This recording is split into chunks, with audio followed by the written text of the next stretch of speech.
Please pay attention. 10th standard students, this is your first board examination. And 12th standard student, this is your last class in the school. आपकी कौन सी class है? 10th. और आपकी 12th? 10th के बच्चे और कौन कौन से हैं इसमें?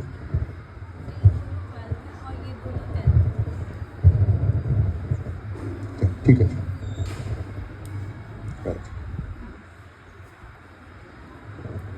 जब 10th के बच्चों ने स्कूल में एडमिशन लिया था तो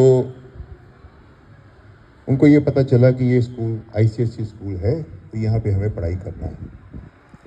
वो बच्चे बड़े होते होते आज 10th में पहुँच गए और वही बच्चे बड़े होते होते 12th में पहुँच गए। आज 12th हमारी आउटगोइंग क्लास है। तो पिछले लगभग 15 सालों में उन्होंने क्या काम किया, उसका एक इवैल्यूएशन, फाइनल इवैल्यूएशन होगा। इसी तरह से जो 10th स्टैंडर्ड में बच्चे आज पढ़ रहे हैं, इन्होंने पिछले 13 सालों में कितना अच्छा काम किया है, उसका भी इवैल्यूएशन होगा। और ये एक ऑब्जेक्टिव इवैल्यूएशन है। ऑब्जेक्टिव इवैल्यूएशन का मतलब कि इसमें हम नहीं हैं कहीं पर भी, इसमें एक्सटर्नल एग्जामिनर्स हैं और जिनको बहुत कड़े रूल्स बताए जाते हैं कि ये रूल्स हैं, इन रूल्स के मुताबिक बच्चों का इवैल्यूएशन करना है। उन कड़े रूल्स के मुताबिक 10th की तैयारी होती है, 10th की इवैल्यूएशन होती है, उन्हीं कड़े रूल्स के मुताबिक 12th की इवैल्यूएशन होती है। ये 2 सर्टिफिकेट्स हैं जो बहुत मायने रखते हैं आपकी ज़िंदगी में, आपके करियर में। आज भोलेपन में या नादानी में आप हो सकता है इसकी इम्पोर्टेंस या इसके महत्व को ना समझें, लेकिन और 5 साल के बाद, 6 साल के बाद इसका एहसास आप में से एक बच्चे को ज़रूर होगा। उस वक्त हमारे मन में क्या होता है? या तो प्राइड फील होता है या रिग्रेट्स फील होते हैं। प्राइड इस बात पे फील होता है कि मैंने कितना अच्छा किया 10th में, मैंने कितना अच्छा किया 12th में। जब मैं 10th में पढ़ता था या पढ़ती थी, उस वक्त मैंने बहुत रिस्पॉन्सिबिलिटी के साथ अपना काम किया और उसका नतीजा मेरे सामने है कि आज मैं अपनी ज़िंदगी बहुत ही अच्छे ढंग से लीड कर रहा हूँ।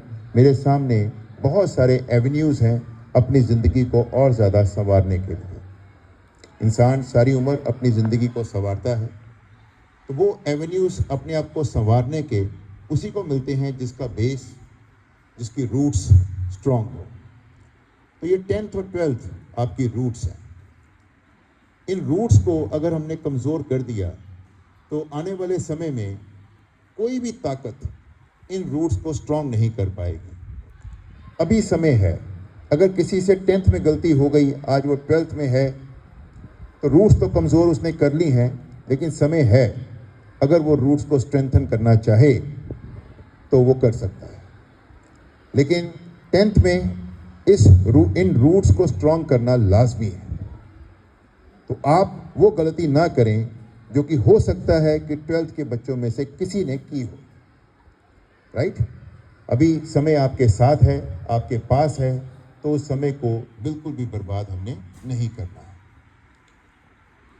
ये 10th और 12th का इम्तिहान अगर कोई एक शब्द में पूछे कि आपके लिए क्या है, तो मेरे मुताबिक उसका जो जवाब है एक शब्द में 10th के और 12th के बच्चों के लिए होना चाहिए कि ये हमारे लिए ज़िंदगी का मिशन है। This is our mission. मैंने आज तक नहीं देखा कि जो इंसान किसी काम को मिशन मोड में कर रहा हो, वो कैजुअल हो, वो नॉन सीरियस हो, वो फोकस्ड ना हो, वो डिस्ट्रैक्टेड हो, वो समय को बर्बाद कर रहा हो। मैंने आज तक नहीं देखा। सो इसलिए अगर ये 10th और 12th हमारे लिए मिशन है, तो मिशन को कैसे लिया जाता है? वो इस तरह से लिया जाता है कि दिन और रात वो मिशन हमारे साथ रहता है। डॉक्टर कलाम ने ये जो बात कही बिल्कुल सही है। आपके हर एक की कॉपी के ऊपर लिखा है कि dreams are not something which you see while sleeping, dreams do not let you sleep. Dreams आपको सोने नहीं देते. ओके, वही मिशन है. ये मिशन भी आपका ड्रीम है. ये ड्रीम ऐसा होना चाहिए जो आपको सोने ना दे. ओके, और जो वाकई में आपको हमेशा तत्पर रखे कि आप अपना काम करें. इतना काम हो गया है, इतना रहता है. अक्सर हम बात करते हैं कि सर बहुत स्ट्रेस है. स्ट्रेस उनको होता है जो काम नहीं करते, जिनका काम पेंडिंग है. जब डे वाइज आप अपना काम एक रूटीन के मुताबिक, एक डिसिप्लिन के मुताबिक, एक शेड्यूल के मुताबिक कर रहे हैं, सिस्टमेटिक वे से कर रहे हैं, फिर तो स्ट्रेस होने का कोई मतलब ही नहीं है. तो स्ट्रेस उन बच्चों को है जिनके पास कोई शेड्यूल नहीं, जिनके पास कोई रूटीन नहीं, जिनके पास कोई डिसिप्लिन नहीं, जिनका काम दिन प्रतिदिन बढ़ता जा रहा है और उसके ऊपर काम नहीं हो रहा. तो काम ही काम आएगा. ये बात सभी बच्चों को समझ लेनी चाहिए. काम ही काम आएगा, आराम काम नहीं आएगा. तो चॉइस हमारी है, काम या आराम. ओके, तो ये काम ही होना चाहिए. बहुत सारे लोग आजकल वीडियोस देखते हैं. जो वीडियोस बनाने वाले हैं वो आपके कुछ नहीं लगते. वो आपके कुछ नहीं लगते. उनको अपने व्यूज़ चाहिए, अपनी रेटिंग चाहिए. वो आपको ये भी कह सकते हैं आप आराम करो, एंजॉय करो, स्ट्रेस ना लो, फैमिली के साथ समय बिताओ, फ्रेंड्स को फ़ोन कॉल बीच में 15-15 मिनट के बाद करो, आधे घंटे के बाद फ़ोन करो, राइट. खुश रहो, चिंता मत करो. क्यों ना करो भी चिंता? चिंता तो करनी पड़ेगी. क्यों ना करो फिक्र तो करना पड़ेगा. गप्पे मारते मारते सारा साल बीत गया. आज हम किताब हाथ में पकड़ते हैं, आपसे सवाल पूछते हैं तो आप टेंशन में आ जाते हैं. क्यों? क्योंकि समय ज़ाया हो चुका है. तो अब ऐसा काम नहीं होना चाहिए, राइट. आप हमारे बच्चे हैं, हम आपके गार्डियंस भी हैं और आपके अध्यापक भी हैं. तो अध्यापक भी हैं, गार्डियंस भी हैं, हर तरह से हमें आपका फिक्र है. You understand? तो इसलिए ये जो यूट्यूब्स के ऊपर मोटिवेशनल स्पीकर्स, इंस्पिरेशनल स्पीकर्स, वो आपके कुछ नहीं लगते, राइट. आप हमारे लिए सब कुछ हैं. हमें आप सब कुछ समझें या ना समझें, लेकिन आप हमारे लिए सब कुछ हैं. आपसे बढ़कर हमारे लिए और कोई नहीं. You understand? सो आपका फ्यूचर, आपका भविष्य हमारे लिए एक अचीवमेंट है. वो भविष्य जितना उज्जवल होगा, हमें ये महसूस होगा कि हमने कुछ अचीव किया. जैसे माता पिता का सर फख्र से बढ़ जाता है जब उनके बच्चे कुछ अचीव करते हैं. तो हम बिल्कुल भी उनसे अलग नहीं हैं. वही सोच हमारी है. जैसे उनका सर फख्र से ऊपर उठ जाता है जब आप कुछ अचीव करते हैं, तो हमारा सर भी फख्र से उठ जाता है. जैसे उनका सर उम्र भर के लिए झुक जाता है, वैसे ही हमारा भी झुक जाता है जब हमारे बच्चों का रिजल्ट अच्छा नहीं रहता. You understand? तो ये केवल स्कूल की प्रमोशन नहीं है, ये हमारी अपनी फीलिंग्स है जो आपके साथ जुड़ी है. तो इस चीज़ को सभी बच्चे अपने ध्यान में रखें. मिशन मोड के साथ हमें पढ़ाई करनी है. हर रोज़ के आधार पर बड़े सिस्टमैटिक वे से स्कूल में काम करवाया जा रहा है. हर टीचर ने प्लान कर रखा है, वो प्लान हमने भी पढ़ा है, हमने अप्रूव किया है. इतना सिलेबस हर रोज़ करवाना है, इस ढंग से रिवीजन करवाना है. आप अगर सच्चे दोस्त हैं एक दूसरे के, तो एक दूसरे को मोटिवेट करें कि स्कूल रोज़ अटेंड किया जाए. किसी को ये मत कहें मैंने तो स्कूल नहीं जाना है, तुम भी मत जाना. मैंने तो ये काम करना है घर में बैठकर, तुम भी घर बैठ के करना. इस तरह से आप अपना स्ट्रेस, अपना तनाव बढ़ाएंगे. हम आपको स्कूल में इस प्रकार से नहीं आने देंगे. मैंने पहले कहा हम आपके गार्डियंस भी हैं, तो हमारा कहना तो आपको मानना पड़ेगा, नहीं तो डांट पड़ेगी ऐसी कि याद रखोगे. You understand? पेपर में नहीं बैठने दिया जाएगा उस बच्चे को जो हमारे कहने में नहीं है. फिर मत कहना कि हमने आपका करियर तबाह कर दिया. आपको समय पर बताया जा रहा है, स्कूल में तो रोज़ आना होगा, हर हाल में आना होगा, और स्कूल में बाकायदा हमारी निगरानी में आपको काम करना होगा. अगला शब्द है ट्रांसपेरेंसी. ट्रांसपेरेंसी का मतलब होता है पारदर्शिता. पारदर्शिता को दूसरे शब्दों में कहा जाता है ईमानदारी. अक्सर आपके पेरेंट्स ये शिकायत करते हैं जब हम उनको फ़ोन करते हैं कि आपका बच्चा स्कूल नहीं आया. वो कहते जी अब बच्चे की सेहत देखें कि आपकी पढ़ाई देखें. अगर आपको स्कूल में नहीं आना है, क्या कारण है, हमें बताया जाए और हमें कन्विंस किया जाए. कभी ऐसा हुआ कि हम सिर्फ आपको ये कहें भी कल छुट्टी है? कभी ऐसा हुआ?